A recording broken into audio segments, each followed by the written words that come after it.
na medyo mayaman yung kilikili. Ang gagawin nyo lang po, spray nyo lang po sa kilikili. Nawawala po yung kilikili.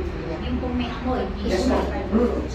Kesa kumamit po sila ng mga Deodorant. restaurant at deodorant, ito na lang po gamitin nila kasi makakatulong Ano sa lang deodorant? para mawala po yung... How much naman yan? Po, How much naman yan? ito po, 100 pesos na. Ay, Tapos, maganda rin po ito kung may mga kilala po kayo mabaho ang paa. Antibacterial lang tayo kung gano'n po. Ganun po siya. Ay, yung ganun po, magkano yun? Maliit. Ito po is 598 lang po, 600 pesos.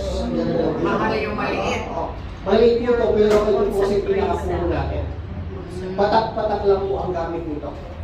So ito po, gagamitin niyo po mga 3 to 5 at ito 1 month to 2 months. Depende po sa paggamit nyo. Kung meron kang problema, at least everyday magpatak ka na o kaya 3 times a day, pwede po yun. For example, nagkape ka ngayon, inom ka, patakan mo na yung oil. Tapos sa tanghali, nag-juice ka, pwede nyo po patakan nyo yung nanonood. O kaya sa water, nanginom po natin, pwede po natin itong isa. Tapos ito po pala, no? Kaya nga sabi po namin, sabi ko nga po kasi video nyo dapat ang goal natin dito, every bahay dapat may citronella. Kasi ang maganda po nito sa citronella nito, kung masakit ang ngipin mo, makakatulog po siya. Kuha ka lang ng bulak, ilagay mo po sa ngipin, mawala po yung sakit ng ngipin mo.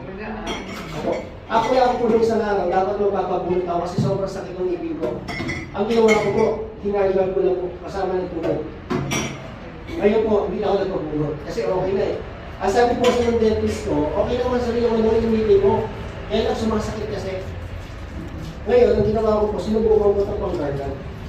Ngayon, ito po, pinapagsalita ko ako ng sarap yun na hindi mo masakit ko dito. Okay, so yun po yung maganda po dito sa products na po. Tapos, meron din po tayong sabon. Lahat naman siguro naliligo. Ilang beses. Ako, ngayong nag-senior makalawa na lang po. Araw-araw. Huwag kayo mag-alala na eh, hindi ka nag-iisa. Kaya meron po tayong sabon na kung saan citronella based product din po ito. Opo. Ngayon, ang advantage po nito, itong sabon po natin, kung may mga kilala po ngayon na may rashes, yung mga may belis, sabi nga pag may ng rashes, at mahirap belis, tama po, mabilis po ito makakapag-rate po ng mga sugat po, ng mga rashes. May case po kami doon na talagang grabe po yung ano niya, yung mga tawag doon, skin asthma. Psoriasis. Psoriasis. Psoriasis. Yan, nakatulong po sa kanya ito. Ang bilis po